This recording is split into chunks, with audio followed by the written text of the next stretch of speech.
আওয়ামী লীগ সরকার, শেখ হাসিনা সরকার আমাদেরকে যেরকম পাবে যত রকম পানি নির্যাতন করেছে। আপনাদের এখানে মামলা হয়েছে, সেই মামলার আসামি হয়েছে সম্পূর্ণ নিরপরাধ মানুষ, রাজনৈতিক মামলা। শুধু বিএনপি করার অপরাধে, জামাত করার অপরাধে আপনাদেরকে জেলে পুরে রাখা হয়েছে, তাই না বন্ধুগণ?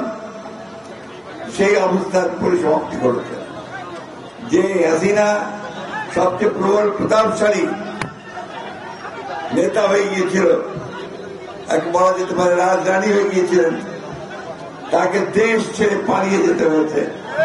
আমাদের তরুণ, ছাত্র, যুবা এবং জনতার আন্দোলনের মাঝখানে নিয়ে তাকে চলে হয়েছে।